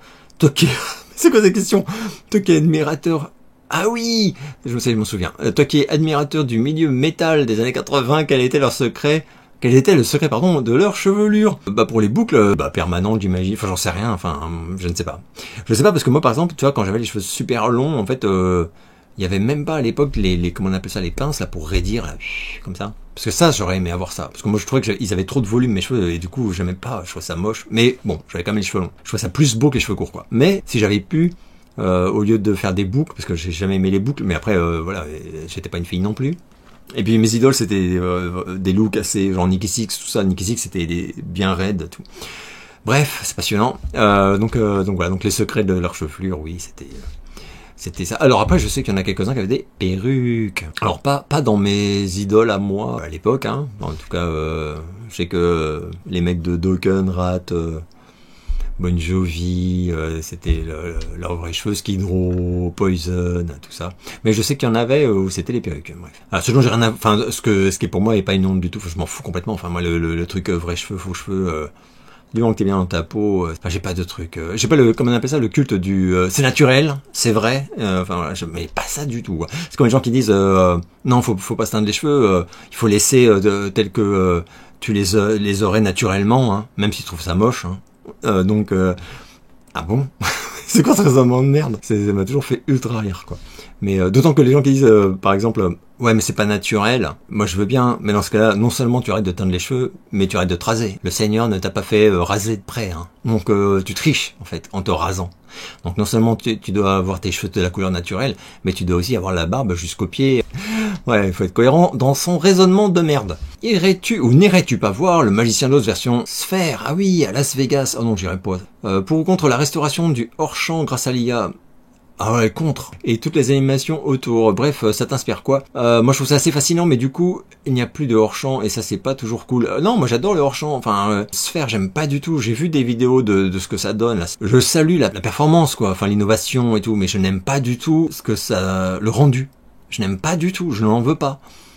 Donc moi, je suis contre, mais je suis pas contre que ça existe. Pour faire le distinguo, je suis contre. Pour moi, je trouve que c'est de la merde, que c'est moche. De ce que j'ai vu, et je suis pas certain que les sensations soient géniales. Enfin, moi, j'aimerais pas. Je sais que je n'aimerais pas. J'aime beaucoup justement les délimitations, les choses comme ça, etc. Donc non, je n'irai absolument pas voir ni le Magicien d'Oz, ni quoi que ce soit version sphère. Aimes-tu la musique de Roy Orbison? Je vais dire hors de son sempiternel tube Oh Pretty Woman. C'est mon chanteur préféré des années 50, 60, 70. J'adore les voix d'Elvis, Sinatra, Dean Martin. Mais la voix de Roy Orbison et ses chansons overdramatiques me bouleversent vraiment. Je l'ai découvert grâce à la BO de Blue Velvet à sa sortie. Il y avait la chanson In Dreams, incroyable. Tiens, je suis allé chercher parce que je savais que j'avais le magnifique CD de Blue Velvet. Angelo Badalamenti, ce génie. Et dessus, il y a d'ailleurs la chanson de Roy Orbison. Alors à part ça, je connais très mal, et voire même pas du tout, Roy Orbison, donc je ne peux pas te répondre. Te dire si j'aime la musique, ou alors Pretty Woman, je trouve ça insupportable. Mais ça veut dire que c'est pas bien. C'est tout ce que j'aime pas. Que penses-tu des rappeurs français qui jouent au cinéma? Joe Star, Kinge, Sofiane, je connais même pas ces gens. Ah si, Caris, je connais par cœur. Caris, c'était je trempe mes cookies dans tes larmes. Bon. Donc, j'en pense rien, parce que pour moi... Alors, j'en pense rien de ce que je vois. Parce que, alors, Caris, j'ai vu. Bon. Voilà. Et Joe Star, il est pas mauvais, hein, mais les autres, je les connais pas. Je peux pas juger. Mais j'en pense rien. Enfin, par contre, je suis pas contre du tout. Enfin, genre, pour moi, effectivement, il y a plein d'artistes qui ont tenté la comédie, d'artistes, de musiciens, de chanteurs et tout, et qui se sont révélés très bons. Connais-tu The Commitments d'Alan Parker? Perso, j'adore. Moi, non, mais je connais et c'est très bien. Enfin, mais ça m'a pas touché. Je sais pas pourquoi. J'ai trouvé que c'était très très bien, évidemment, Alan Parker, évidemment, mais ça m'a pas parlé. Voilà, ça m'a pas parlé. Avez-vous un avis sur Grace Jones dans le domaine musical? Personnellement, j'aime beaucoup. Et sur Art of Noise, produit aussi par le producteur star des années 80, Trevor Horn. Impossible Willem Dafoe, acteur doué et très sympa dans la vie. Apparemment, j'adore Willem Dafoe. Willem Dafoe, on en parle assez peu finalement. Je trouve qu'il vieillit vachement bien. Et c'est marrant, j'ai vu une story sur lui, enfin pas une story, un article quoi, où il parlait de sa vie au quotidien. En fait, c'est un mec super étonnant. Hein. Voilà, qui a une vie extrêmement simple et tout. Enfin, il est assez à part. Art of Noise, mon père avait des albums, mais je trouvais ça vachement bien, mais c'était un peu trop barré pour moi. Donc j'ai jamais, moi, acheté d'album d'Art of Noise, ni été fan d'une chanson. Ouais, beaucoup d'audace, beaucoup d'inventivité, une vraie personnalité, même graphique, sur les albums d'Art of Noise ou les vidéos comme ça. Voilà, je me souviens surtout que mon père aimait et avait des albums. Grace Jones, c'est pareil d'ailleurs. Mon père avait 1 ou 2 albums. Moi, je me souviens quand j'étais petit, elle me faisait peur un peu. T'es impressionnante avec sa grosse voix et sa tête très androgyne. Enfin, voilà. Donc, dans le domaine musical, j'ai pas trop d'avis. Mais j'avoue que c'est aussi, il y a une méconnaissance totale. Est-ce que c'était une musicienne ou est-ce qu'elle était juste interprète de trucs? Après, elle avait comme un vrai univers. Enfin, mais c'est surtout de la pub Citroën. Ou non, où il y avait le James Bond aussi. Bon, c'est pas. Est-ce que tu joues de la guitare électrique ou d'un autre instrument? Oui, mais alors j'y ai pas joué depuis milliards d'années. J'en ai parlé d'ailleurs. Si tu veux plus d'infos, il te suffit de regarder. Enfin, si tu veux même des réponses très complètes, il suffit de regarder ma vidéo sur toute ma carrière musicale. Je sais plus comment elle s'appelle, mais de toute façon, tu vas dans la playlist Ma vie, je sais plus quoi là. Et tu vas reconnaître immédiatement, c'est la vidéo sur mon parcours de musicien. Pourquoi cela est-il réconfortant d'écouter de la musique triste quand on a le moral à zéro? Alors non, alors je ne sais pas. Mais personnellement, quand j'ai le moral à zéro, j'écoute de la musique triste, c'est vrai. Mais c'est pas pour me réconforter, c'est pour m'enfoncer définitivement. Après, enfin, je réalise que j'écoute pas forcément de la musique dite triste quand je suis quand j'ai le moral à zéro. Il y a des chansons par exemple que je trouve très tristes, enfin très mélancoliques, très tristes, et vers lesquelles je vais quand je suis triste. Ça c'est pas forcément des chansons dépressives de Cure ou des trucs comme ça. Par exemple, j'en parlais il y a pas longtemps de Sun Always Shines on TV de AA. Je ne sais pas pourquoi, hein, mais cette chanson je la trouve super triste. Alors les textes sont durs, hein. Enfin si vous comprenez, enfin si vous lisez bien les textes, c'est pas du tout une chanson uplifting quoi. Et c'est la mélodie, le chant, il y a quelque chose je trouve extrêmement beau mais triste. Pourtant c'est dansant, donc c'est pleurer en dansant quoi. D'ailleurs c'est un peu new wave je trouve ce morceau. Jouais-tu à des jeux de société quand tu étais enfant pardon, et si oui, quels étaient tes préférés? Alors je jouais assez peu à des jeux de société puisque j'étais seul avec ma mère et qu'avec ma mère on jouait jamais à des jeux de société donc et qu'avec mes copains on jouait pas à des jeux de société non plus. On jouait quand j'étais tout petit on jouait au Lego, on jouait quoi, ou avec des Big Jim, enfin voilà, enfin les Goldorak et tout comme ça. Et après après j'étais trop grand donc non je jouais pas. Alors il y a 2 exceptions. Ma sœur et mon père. Ma sœur, chaque fois que j'allais chez mes grands-parents où vivait ma sœur, ma grande sœur donc, on jouait. Là on jouait, on faisait des parties, mais c'était génial. En fait c'est les seuls souvenirs vraiment de jeux que j'ai de ce type, jeux de société, tout comme ça. On faisait des parties de Monopoly mais qui duraient genre toute la journée. C'était génial. On faisait des breaks quand il fallait passer à table. Après on revenait. Donc voilà, donc souvent je me faisais pulvériser évidemment. Ma sœur avait 10 ans de plus que moi, mais c'était super drôle. Donc voilà, moi j'avais je sais pas 11 ans et elle 21 du coup. Mais qu'est-ce qu'on se marrait, c'était absolument super. Ça c'est des souvenirs de ouf. On jouait aussi aux petits chevaux, donc je faisais des tournois de petits chevaux. Ça c'est parmi mes plus beaux souvenirs aussi. Mais des heures et des heures. Hein. Donc on faisait je sais pas 7-8 tournois, enfin d'affilée jusqu'à ce qu'on se départage. Enfin c'était absolument génial. Et avec des crises d'hystérie, hein. Enfin c'était super. On jouait aussi au Mastermind. J'aimais un peu moins parce que j'étais vraiment nul. Et puis c'est moins réactif. Enfin, c'est-à-dire que l'autre, tu fais déranger, l'autre il fait t'en as que 2 de bons. Enfin bon, bref. Mais c'était quand même bien, Mastermind. On avait un mini Mastermind que j'ai racheté d'ailleurs depuis. Je sais pas, ça se trouve, elle l'a toujours d'ailleurs, le sien. En tout cas, donc voilà. Et puis chez mon père, on jouait à un jeu, je crois, qui s'appelait Othello, que j'aimais beaucoup. Où on retournait des pions, un jeu typique des années 80. Et un autre jeu encore plus typique des années 80, putain, et que j'ai racheté celui-ci. Attendez, je vais vous le chercher. Voilà, on jouait au Shogun, et c'était mon jeu préféré. Et je l'ai retrouvé neuf sur Vintage, je crois. C'est hyper lourd. Alors ceux qui ont connu ce jeu, c'était une tuerie. Je vous montre, je crois même que j'ai le... Ouais, il y a le film plastique encore et tout. Attendez, donc je le maintienne comme ça. Et le concept du jeu est absolument fabuleux. Je vais pas vous le raconter parce que c'est pas non plus un tuto pour jouer au Shogun, mais c'est complètement... C'est hyper original. Ah oui, et j'ai quelques teams Dépêche Mode ou YouTube, Dépêche Mode de très très loin. Sting ou Police, j'aime ni un ni l'autre, mais à choisir d'en subir un des deux, je préfère Police. Genesis ou Phil Collins, j'aime beaucoup les deux, c'est l'inverse, mais je préfère les chansons de la carrière solo de Phil Collins, même si j'aime les deux. J'adore ton t-shirt Cinderella et j'adorais ton t-shirt Cobra. Et le Bret Easton Ellis aussi, enfin bref, pourrais-tu nous régaler d'une vidéo où tu nous présenterais toute ta collection de t-shirts d'artistes? Ouais, mais carrément. Est-ce que je vous fais ça maintenant? Peut-être, hein. Pourquoi tout le temps procrastiner à dire je vais faire ça, c'est pas idiot, faire ça dans une autre vidéo. Voilà, donc ça va refaire un JDV bien long, hein, les gars. Je vais vous mettre non seulement les bonus voilà, des 2 films de requins là que j'avais fait pour les gardiens du cinéma. Bon, chaque vidéo dure 6 minutes, je crois, donc ça va aller. Mais alors, je vais vous faire aussi un passage en vue de tous mes t-shirts. Et alors là, je sais pas combien de temps ça va durer.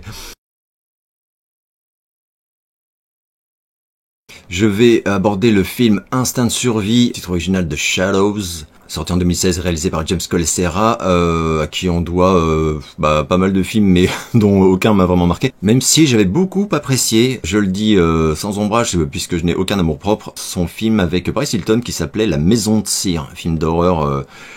voilà, vendu comme limite nanar, et au final, moi je trouve pas du tout. C'est vraiment un petit film d'horreur sympathique avec plein de belles idées, assez beau, qui mérite d'être vu si vous ne l'avez pas vu. Donc là, on est sur un pitch tellement minimaliste et tellement génial et terrifiant. On va suivre une jeune surfeuse. Alors je vais pas spoiler voilà tout son background et tout, mais une des qualités de mon point de vue, c'est que on n'est pas sur un perso sans fond auquel on a du mal à s'attacher, etc. Très rapidement, on comprend certaines choses liées à son vécu et à son du coup qui explique son caractère et on va comprendre durant le film à quel point ce caractère est important. Elle va surfer dans un lieu qui est secret. Voilà, un petit lieu secret qu'on lui fait découvrir. C'est paradisiaque de ouf. Et surtout isolé. Du coup, voilà, elle est pas au milieu des touristes à la con, des autres surfeurs qui font chier, bref. Donc ça va commencer par très bien se passer. Elle va croiser quelques personnes, mais j'en dis pas trop. Et à un moment donné, une première attaque de requin va se produire. Et c'est là où, de mon point de vue, on commence à comprendre qu'on a affaire à un réal qui est très très doué, très inspiré, très motivé. Enfin, il y a beaucoup d'idées, des plans somptueux, notamment en plongée totale durant le film, et je peux pas trop décrire. Voilà, il y a une histoire avec une carcasse de baleine, comme je peux peut-être en parler. Où visuellement on se dit mais non mais c'est beaucoup trop beau quoi, ce qu'on regarde. Et justement, la beauté paradisiaque de ce lieu et de la réal aussi qui est vraiment magnifique renforce de mon point de vue l'aspect glaçant quoi des événements. Les événements qui sont tellement ignobles et tellement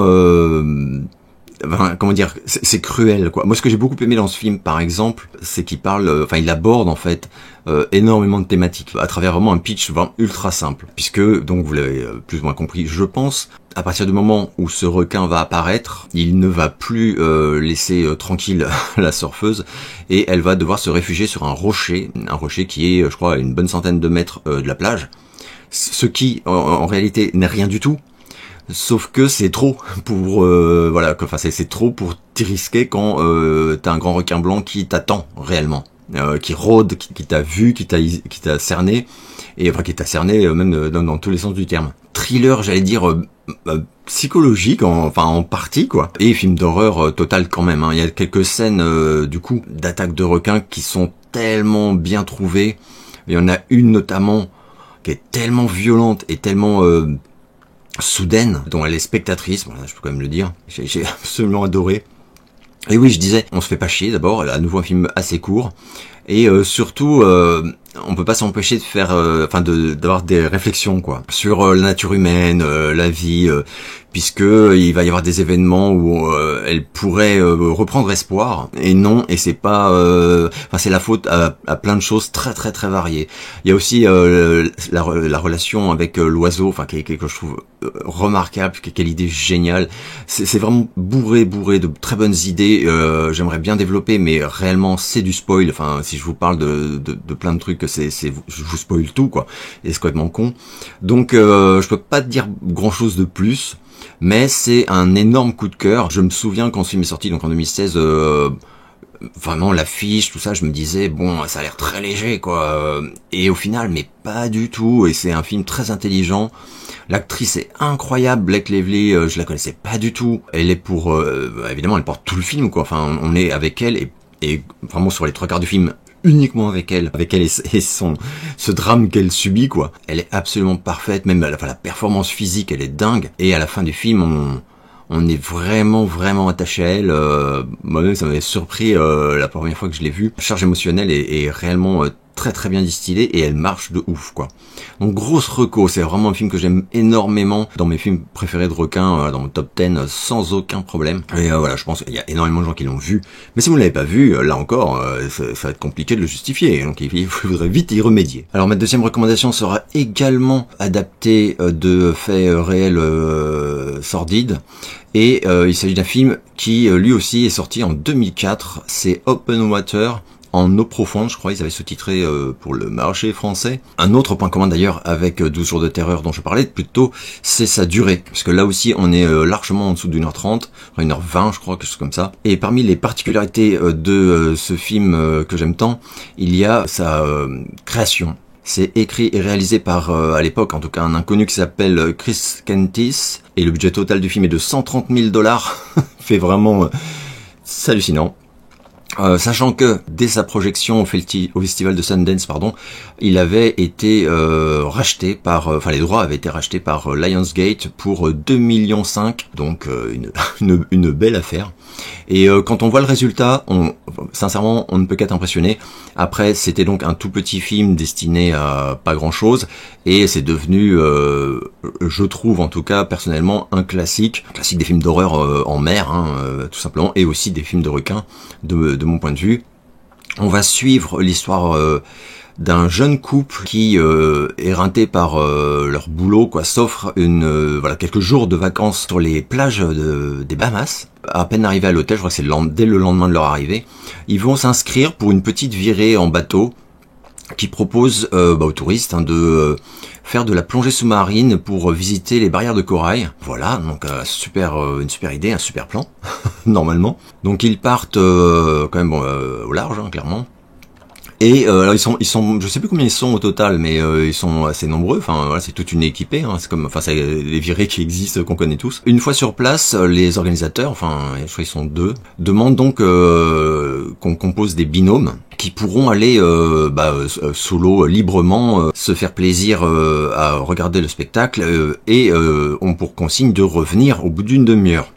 Donc ça commence très bien, et puis au bout d'une demi-heure, les couples vont commencer, les binômes en tout cas vont commencer à revenir. Lors du comptage, avant de repartir, il va y avoir une erreur incompréhensible qui va être faite. Nos 2 amis, ce jeune couple donc qu'on a vu, qu'on suit depuis le début, lorsqu'ils remontent à la surface avec un peu de retard, réalisent que le bateau a disparu et qu'ils sont seuls. Ils vont donc d'abord s'imaginer plein d'excuses, plein de raisons, ça va pas être vraiment la panique. Ils vont patienter, je crois, 2 bonnes heures avant de se rendre à l'évidence, qui est qu'ils ont été oubliés. Là, c'est le début du vrai cauchemar, puisqu'ils sont beaucoup trop loin pour tenter quoi que ce soit à la nage. Leur seul espoir, c'est d'imaginer que sur la terre ferme, il y a bien un moment où on va réaliser que on les a oubliés. Donc il faut attendre, il faut survivre, il faut attendre et il faut tenir. Donc les heures s'écoulent, la nuit arrive, le froid, c'est atroce.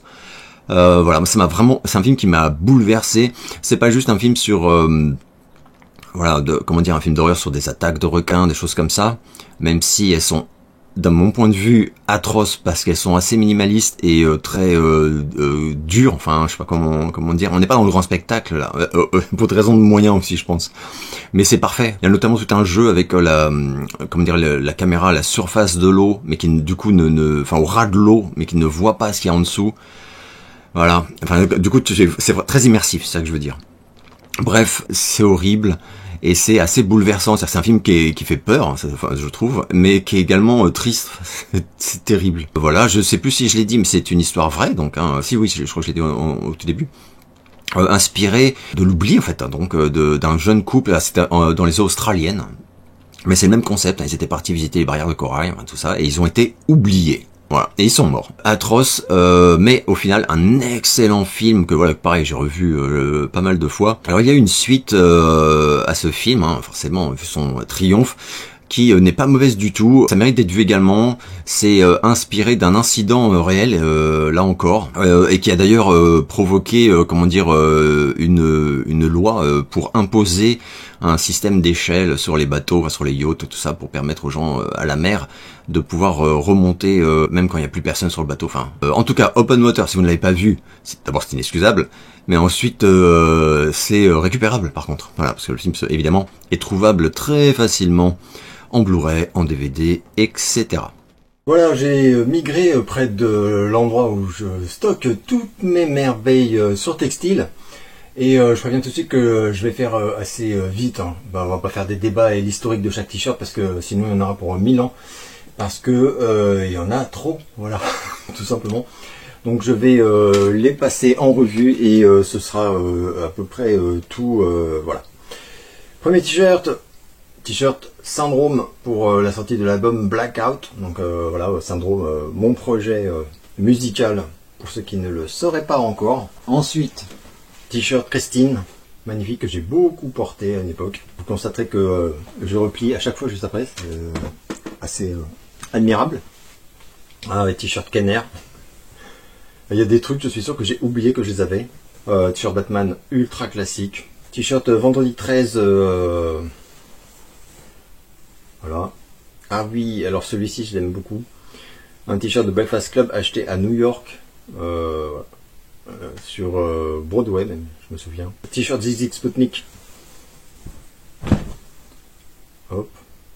Assez sobre, comme on peut le voir. Je précise que celui-ci n'est pas vintage, c'est pas un t-shirt de 86 ni rien. C'est des années 2000 et c'est même pas un officiel, mais il est très beau quand même. Alors celui-là il est officiel par contre et vintage. T-shirt Kiss de la tournée Creatures of the Night 1983.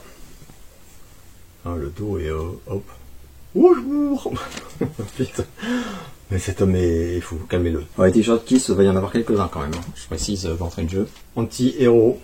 T-shirt que j'aime beaucoup, avec juste la définition de l'anti-héros. T-shirt Rambo, le plus sobre que j'ai, je pense. T-shirt Kiss à nouveau. Hop, voilà. Le t-shirt Rentopal que j'avais commandé sur le site officiel à l'époque, voilà, où j'avais commandé d'ailleurs également le DVD. Je leur avais pris le DVD et le t-shirt. Mon fameux t-shirt Xanax, qui rend tout le monde jaloux et qui est un peu abîmé mais qui est vraiment magnifique. Enfin que j'adore. T-shirt White Snake, offert par ma chérie. T-shirt Batfleck, enfin Affleck dans le logo de Batman, donc, que j'ai énormément porté à l'époque de BVS. Et voilà, où tout le monde chiait sur Ben Affleck en mode c'est le pire Batman ever, et moi je portais ça tous les jours. Alors, t-shirt Jaws, hop, magnifique. Pet Cemetery, celui-là je l'aime beaucoup.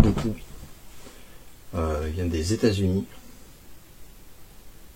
Magnifique. Le t-shirt de Hit, enfin de ça donc, qui reprend l'artwork du roman, enfin version américaine. Un Ghostbusters, alors je sais plus qui me parlait de SOS Fantôme tout à l'heure, et puis quand j'étais gamin je rêvais tellement d'avoir le t-shirt, et en fait c'était très dur à trouver en France, et je l'ai jamais eu. Donc voilà, c'est une espèce de vengeance, je pense. T-shirt Ghost, ultra sobre, j'ai très peu de t-shirt Ghost, je crois que c'est le seul que j'ai. Et c'est voilà, volontaire, je suis pas très fan des t-shirts dessins animés machin, avec des illustrations comiques, et c'est ce que fait surtout Ghost. Vieux t-shirt vintage d'Alice Cooper. Ultra beau, que j'avais acheté pour la tournée et Stupid peut-être. Enfin, je l'avais acheté en tout cas à un concert d'Alice Cooper et c'était en 91, un truc comme ça, je sais plus. T-shirt Rambo, il y a marqué Rambo 1, parce qu'on est con. T-shirt Bon Jovi, alors là, magnifique. T-shirt des Cris de la Nuit, avec marqué Never Sleep Again. C'est une collab officielle d'ailleurs avec je sais plus quelle marque. Drop Dead je crois, je suis pas sûr, j'ai un petit doute. T-shirt Rambo 2, pareil, acheté à New York sur Broadway, je me souviens, le même jour, enfin en même temps que le... Pas dans la même boutique, mais en même temps que le Breakfast Club. Franchement, à peine arrivé à New York, T-shirt Rambo 2 et Breakfast Club, j'étais content. Ah putain, le séjour commence bien. Ensuite, vieux t-shirt vintage de Kiss. Voilà. T-shirt de Kiss. Alors, le t-shirt Kiss, il y en a quelques-uns, effectivement. Mon t-shirt de rat que j'adore. Que vous avez déjà vu, parce que je l'ai porté sur quelques vidéos. Mon shirt Dokken. Reprenons le visuel de l'album Under Lock and Key. Donc vous voyez l'affiche derrière moi. J'aime tellement cette affiche, je n'arrive pas à m'en défaire. Les affiches, elles jonglent chez moi, dans mon décor, on va dire, mon bureau. Mais celle-ci, j'arrive pas à la dégager. Sur Kiss, magnifique. Putain, ça fait une super... L'image est super bonne. Avec mon smartphone de merde. Le t-shirt Cinderella, voilà, dont tu parlais tout à l'heure.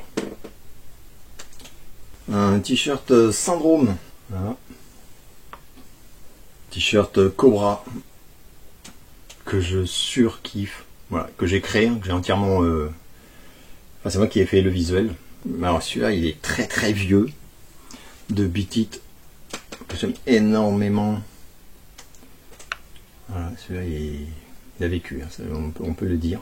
Ah ouais, t-shirt officiel aussi, je sais plus c'était quelle grande marque avait fait ce t-shirt là, il coûtait hyper cher et j'avais eu beaucoup de mal à le trouver. Voilà, avec le logo de MGG Production, donc le logo qui est mon tatouage également. T-shirt ZX Sputnik, le tout premier que j'ai eu de ma vie, trouvé au puce.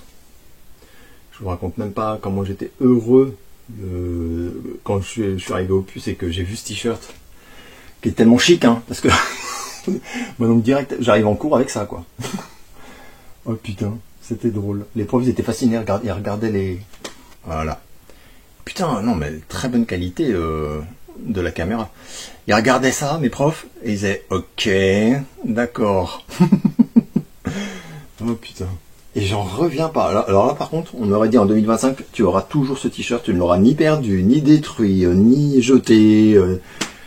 Je l'aurais jamais cru. Ça, c'est un truc que je pourrais foutre sous verre, tu vois, en souvenir, parce que j'aime trop ce t-shirt. T-shirt officiel de ZX Sputnik, toujours, évidemment, reprenant le célèbre visuel d'Orange Mécanique. Celui-là, d'ailleurs, je l'avais acheté à Londres, chez un disquaire. C'était les t-shirts qui étaient vendus dans des emballages sous forme de 33 tours. Et c'est d'ailleurs comme ça que j'ai acheté également celui-ci de 21st Century Boy. Hop. Absolument extraordinaire, avec les télés bien vécues, mais il est d'époque, hein. Il date quand même de 86. C'est assez impressionnant. Un t-shirt Spider-Man, c'est le seul que je possède, et il est pas du tout intéressant, mais je l'adore. Je sais pas pourquoi. Enfin si, je sais pourquoi, parce que c'est vraiment le logo de mes Spider-Man à moi, que je lisais quand j'étais gamin, dans les années 70. T-shirt Rocky. Un t-shirt Pepsi. Mais que je l'adore. Je l'adore. Et je sais plus c'est quelle marque d'ailleurs, mais c'est une marque super tendance. Il est trop beau, hein. Il est trop beau. C'est Chunk, je crois. Et il y en a un autre qui pastiche l'affiche de Rambo, mais avec un panda. J'adore. Et c'est Rum Beer. Humour. Et je trouve le visuel trop beau. Donc je l'avais acheté. T-shirt de Ultimate Warrior. Ultra classe. C'est vraiment pour quand tu vas avoir ton banquier, quoi. T-shirt Kiss. C'était... je sais même plus comment ça s'appelle. Enfin, laisse tomber. Ça c'est peut-être mon t-shirt de Kiss préféré. Hop. T-shirt Flash Gordon. Tout simple, mais ultra beau. Mon t-shirt de la fuite en vidéo, voilà, que j'avais commandé pour faire un test. Et qui survit pas mal au lavage, hein, parce qu'il a connu beaucoup de lavage. Et finalement, j'aime bien, il a un air patiné un peu, mais je trouve ça assez cool. T-shirt Poison. J'en ai qu'un, mais je le surkiffe. Et le t-shirt Bret Easton Ellis. Qui est absolument magnifique. T-shirt Where the Wild Things Are, donc c'est les Maxi Monstres. T-shirt officiel qui était très dur à trouver. Et je crois qu'il vient des États-Unis celui-là. Et il est super beau. Moi je l'adore. T-shirt Casper. Voilà. All my friends are dead. J'adore. Ça fait mon humour. T-shirt Syndrome d'époque. T-shirt Motley Crue. Alors là on approche de la fin et on arrive au t-shirt clair, enfin à dominante blanche. Je crois qu'il y en a un ou deux qui sont de couleur, mais c'est bientôt la fin. Mon t-shirt Andrew WK que je surkiffe. T-shirt Syndrome, le même que tout à l'heure, mais blanc. Voilà. Ah bah voilà, c'est ça dont je parlais tout à l'heure, le Rum Beer. Voilà, je vous laisse admirer. Oh, c'est trop bien. Alors celui-là par contre c'est un t-shirt Rambo d'époque vintage de ouf. Et comme on fait plus du tout quoi, c'est vraiment des dessins, enfin des illustrations. T-shirt Motorhead. Ultra classique, mais je voulais un blanc pour Motorhead.